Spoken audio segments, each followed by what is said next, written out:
It's time to live your stronger life. Hey, I'm Sammy, physio coach and nutritionist, and your hype girl for creating your stronger life. Here, we ditch the quick fixes and build real strength inside and out. So whether you're here to tone up, drop the body fat, build muscle, mental resilience, or ditch the diet culture, or just feel bloody good in your skin, you're in the right place. So let's get into it. Hey fam, welcome back to the podcast. In today's episode, I am going to be talking about 9 fitness myths that women are still being sold, because the fitness industry has been lying to women for decades, and because of that, women are wasting their time, their money, and their energy on bad advice, and often doing more harm than good, not just physically to their health, but mentally as well. How many of you have felt like there is no hope, you have no idea what you're doing, and you're constantly confused by all of the run around, the circles, the ping pong ball, different opinion pieces that you hear out there on social media and in the fitness industry in general when it comes to your health and fitness?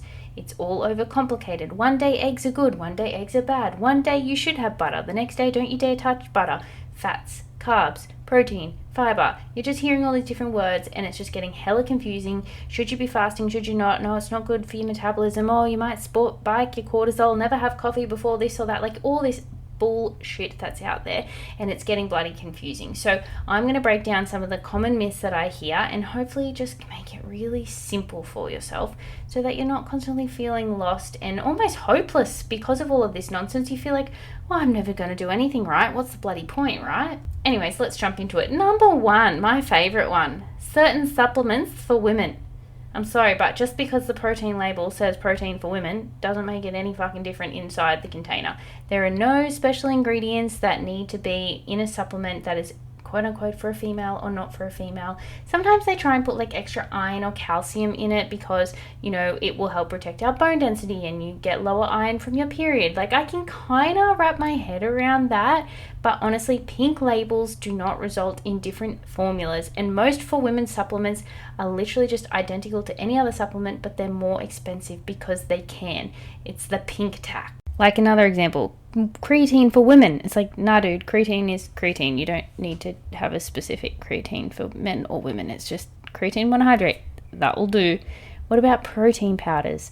Look, yes, like I mentioned just before, okay, maybe female-only protein powders may have higher iron or added calcium in it, but like, if that's really an issue for you, you can just get it elsewhere. You don't have to go and buy the more expensive protein powder just because it has a female on it. And supplement dosages depend on your body weight and your goals, not just your gender. Like there could be a male that is lighter than a female, therefore their dosage would be less than what the heavier females is. So it's about body weight, goals, and not just about your gender when it comes to supplements. So just having a pink tax on it is just absolutely ridiculous. It's like, you know, when you're going to have a wedding, and you know, as soon as you tell the florist or you tell that cake dealer or you tell anyone that it's for a wedding, they're instantly going to add wedding tax and just make it super expensive.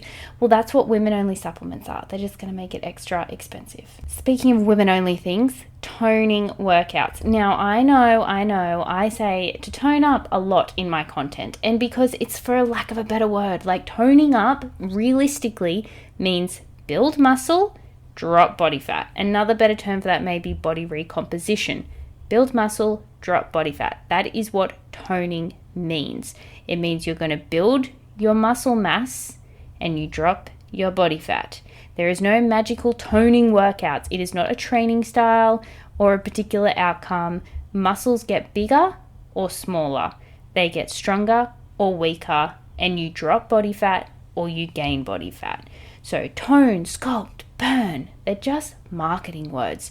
They're not physiology, and they're not telling you exactly what's happening in your body. And I almost apologize for using tone up as a word I use in my content quite a lot, because you know what, it is lack of a better word, because no one is gonna, you have like 5 seconds, you don't even have 5 seconds, you have like 1 second to talk, to get people's attention on social media. So if I go there, oh, if you want to build muscle and lose body fat, I mean, actually that may work. I'm going to start testing that theory. I'm going to start saying that instead of saying toning up. I'm going to start saying, if you want to build muscle and drop body fat, that may work. Well, let's do that as a little tester.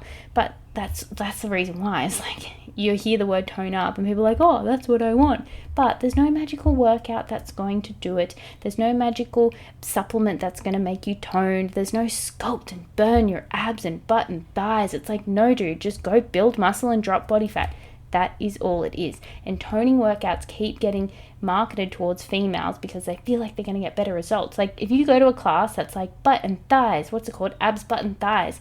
It's like, nah, dude, you're just doing a workout class that is hopefully programmed appropriately. So you're actually going to build muscle in those areas. And then you need to make sure your nutrition is on point outside of that class in order to drop body fat. Just doing a class called abs, butt and thighs to tone and sculpt and burn your body is gonna do absolutely jack shit unless you're actually building muscle and you're actually in a calorie deficit dropping the body fat. Speaking of that, you cannot spot reduce for fat loss. So if you keep seeing a piece of content going, I just did this one exercise for 100 reps a day and I lost my fupa, or doing 100 of these random ass things is going to make you lose your bat wings. I'm sorry, you cannot target and spot reduce body fat loss just like that. Wraps, creams, cardio tricks, one exercise to fix it all. It's all complete BS. Fat loss is driven by genetics and hormones. For example, women commonly store fat in their hips and their lower belly. That's just like perfectly normal.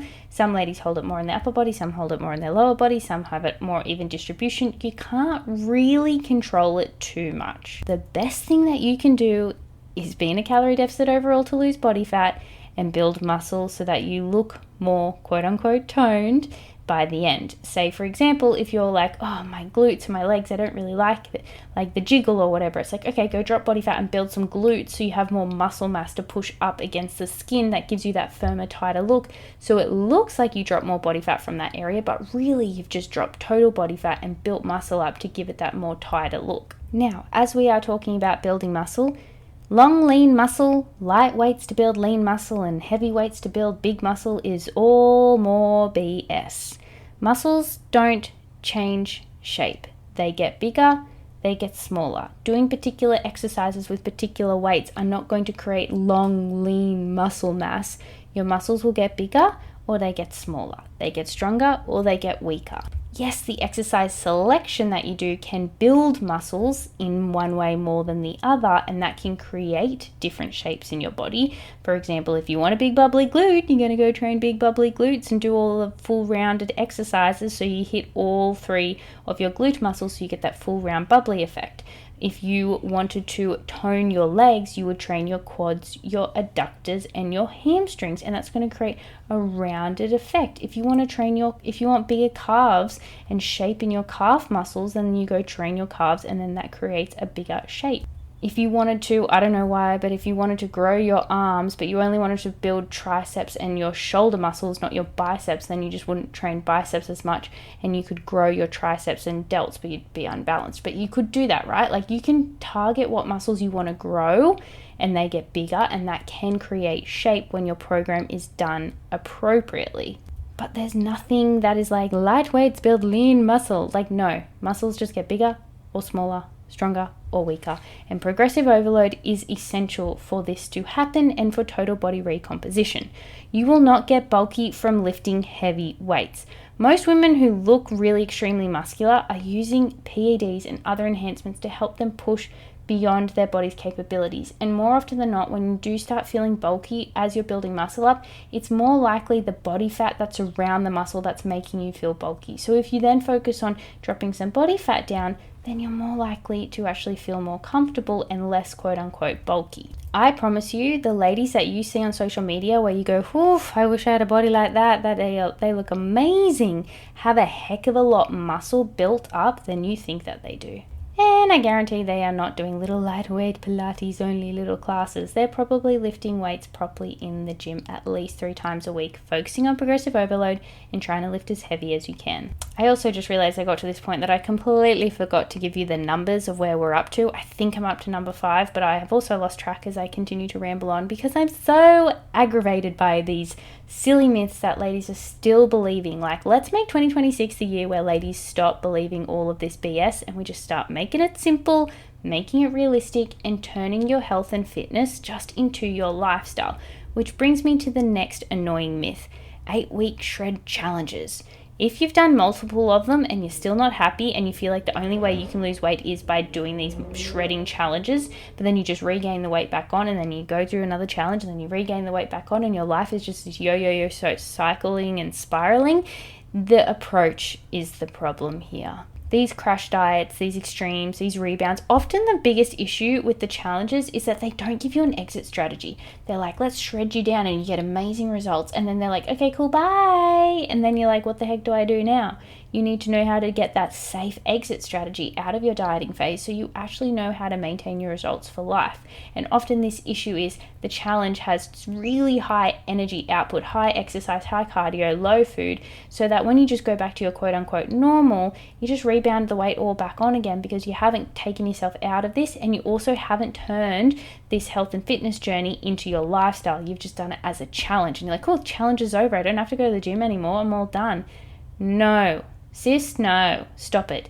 You need to go to the gym consistently. You want this health and fitness journey to be 365 days a year, every single year for the rest of your life with your foundational habits. The intensity of those habits can change, but the habits do not change. For the rest of your life, starting today, you are going to drink 2 to 3 liters of water. You are going to eat at least 2 serves of fruit and 5 serves of veggies. You are going to have at least around 2 grams per kilogram of body weight of protein foods. You are going to try and walk, at least 7,000 steps a day. Go higher if you can. Just at least move your body for 30 minutes a day at a minimum. And then you're going to start lifting weights and doing progressive overload with a proper structured program for at least 3 times a week. 30 minutes will work, and that is going to be you. Oh, and sleep. You're also going to sleep 7 to 8 hours a night.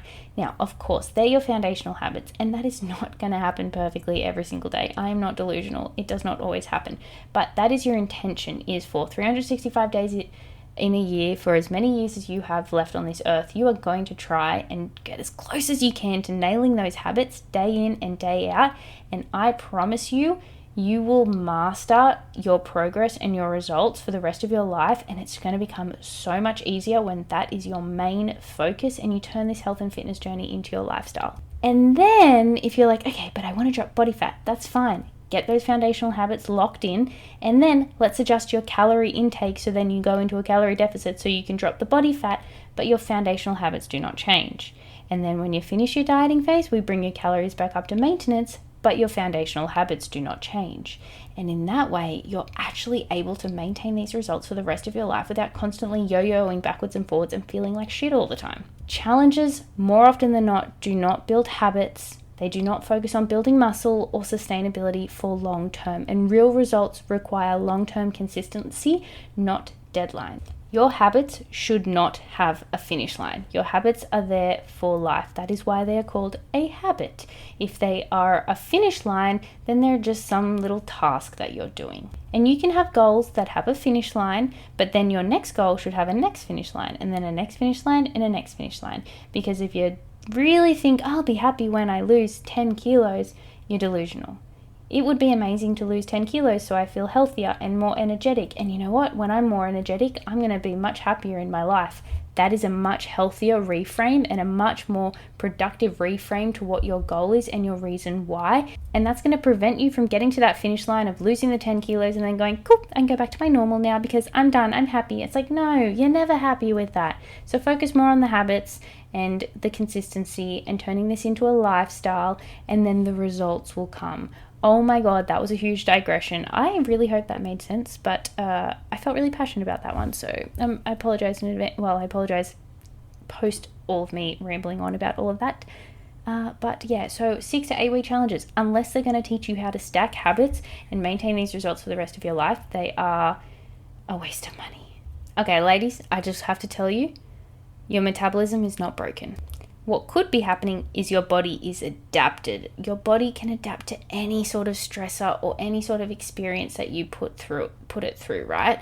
So it's not that your metabolism is broken. It's not that your metabolism is slow. Okay, first of all, probably look at your habits. It could be something down there first, but your body is more likely adapted. If you've been eating really low calories for a really long period of time, your body is going to get used to that, and so it's going to down-regulate your energy output naturally to try and go, oh, I don't like dieting all this time. I'm going to try and make these dieting calories my maintenance calories so that we're not constantly in calorie deficit and starving for the rest of our lives. It doesn't like being in a calorie deficit, so it's going to fight back. So it's going to down-regulate everything to try and adapt to those really low calories. So then that therefore becomes, your kind of estimated maintenance calories. So it's not that your metabolism is broken, it's just that it's adapted to you constantly starving yourself. The other side to that is it's not because of your age, it's not because of metabolism, it's not because of all of that. I mean, yeah, there's some little factors involved in here, but really the biggest impact and the biggest reason why as ladies get older, they find it harder and harder to lose the weight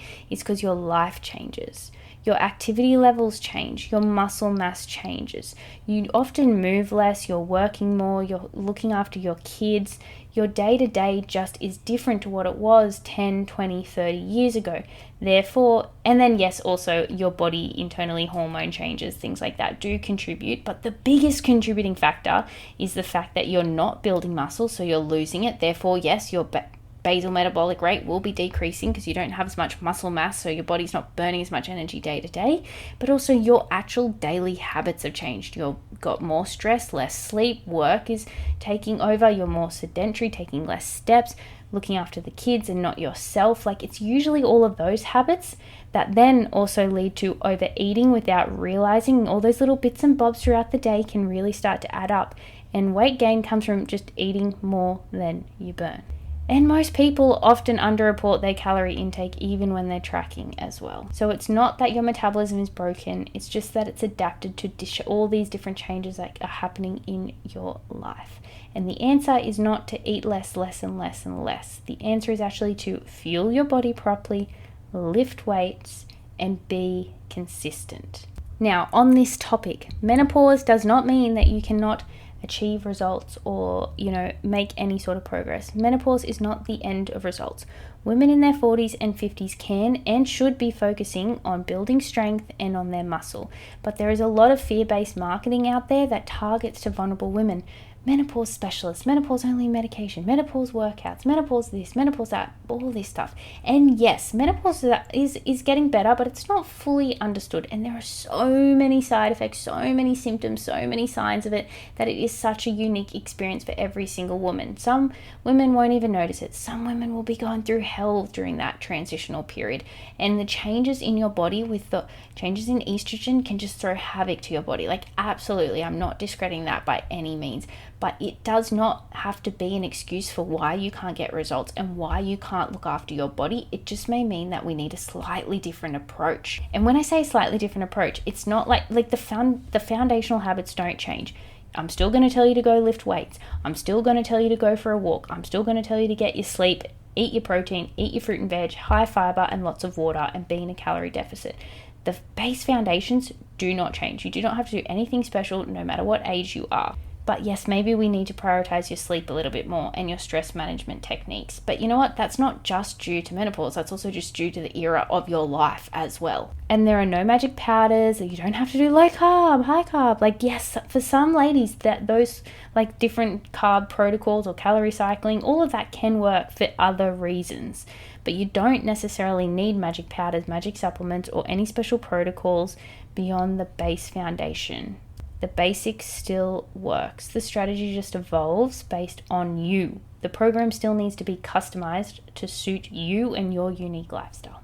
Now let's flip the switch on that one and talk about training around your cycle. Just because you have your period doesn't mean you can't lift heavy. And just because you're about to go into your luteal phase doesn't mean you need to go gentle on yourself. You do not have to train based on your cycle, but you can change your training based on how you're feeling. I think cycle syncing is just way overhyped in social media with really no evidence. Some ladies won't even have any symptoms at all. Some ladies will experience symptoms more. Your strength doesn't necessarily disappear just because of the phase that you're in. Yes, it can have some impact. Yes, it can impact your appetite. Yes, it can impact your bowel movements and your weight fluctuation and water retention and all those things. But just because you have your luteal phase, if you keep saying, oh, luteal phase is coming up, I always struggle with my cravings, I'm going to overeat this week, Yeah, you are going to overeat this week because you literally told yourself you're going to. But if you're just roll with the punches, see how you're feeling, you may be totally fine. And then if you do have extra high cravings, you can go, no, I'm in my luteal phase. I can understand why I have cravings, but I'm not going to lean into them. But I am still going to eat my chocolate because you eat chocolate every single day. It's totally fine. But it just gives you awareness and understanding in your body, but you don't have to necessarily pre-plan and say, oh, I'm gonna have a terrible week next week because it's my luteal phase next week, and then I'm gonna get my period the week after. It's gonna be a terrible week. It's like you're already walking into that week thinking it's gonna be terrible, so of course you feel like it's a terrible week. First, just listen to your body, adjust as you need to, and not just what your head is telling you to do, because the placebo effect is so goddamn powerful. All right, number 9, the very last one: detox teas, juice cleansers, and resets. Your body already detoxes by your liver and your kidneys and your skin, and when you breathe and when you sweat and when you go to the loo, all of that is just detoxing and cleansing and resetting your body for yourself. You do not need expensive teas or cleansers. Water, sleep, movement, and having good nutrition does the job. When you buy those supplements, those expensive teas and cleansers, influences profit, your health actually really doesn't. So if someone's selling a special detox tea to make you lose the tummy and fix their bloating, you should question their motives. And speaking of bloating detox drinks, like if you're getting true bloating from different food products, that taking random gut supplements that aren't actually prescribed to help you may actually make things worse. Some supplements you need to balance your microflora. You need to have like certain probiotics may make things better or may make things worse. Like if you have an imbalance, if you're just loading yourself up with one particular probiotic, then that might actually make your symptoms worse. And if you're just like pumping yourself with fermented foods all the time, that could make it worse. Like it's not a one size fits all. So if you just follow these gut protocol, do this one thing, and it's not customized to what your gut and your body needs. And what are your food triggers? Is it a certain food that's triggering it? Is it a volume of food? Are you rushing and eating? Are you lacking fiber? Are you lacking water?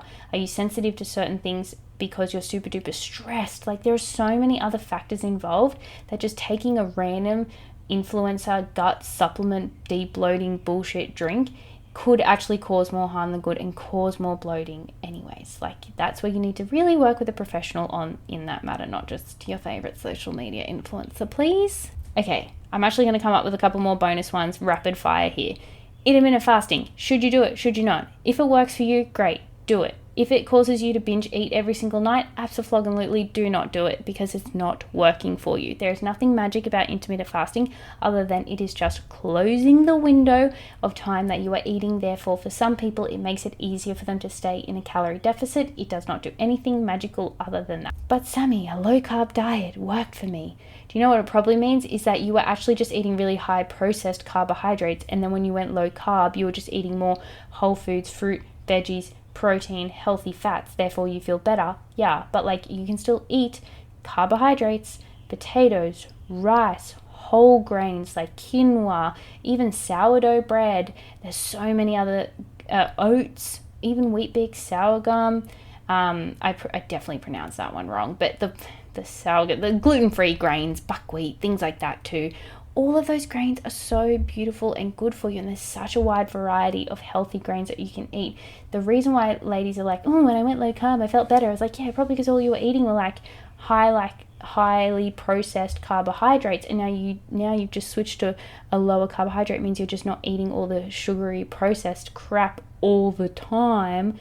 No wonder you're going to feel better. It's not the magic that you were actually in like low carb. It's not the low carb that was magic. It was just the fact that it forced you to go for a more whole food diet, which is why you felt better or you lost the weight, because it also accidentally put you in a calorie deficit. But you can eat high carb, you can have a healthy balance, you can eat the processed foods in balance, but as long as you're more often than not having those whole foods and a little bit of the processed stuff sprinkled in, then you are totally fine. You do not have to go to the extreme and cut anything out.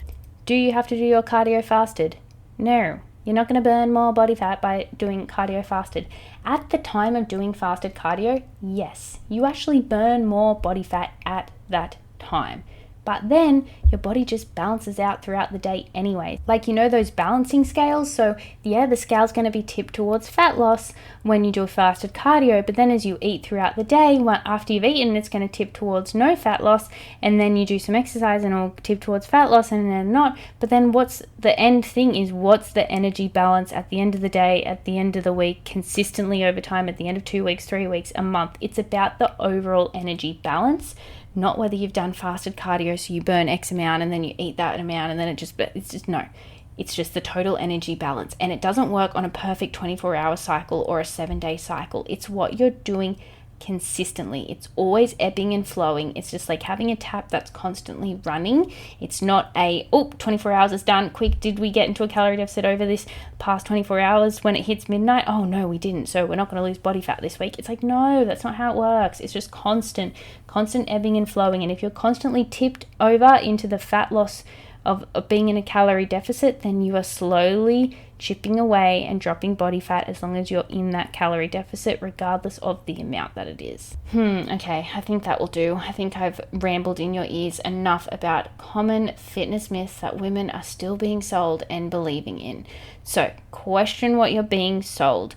Is this helping you in the long term? Does this sound too good to be true?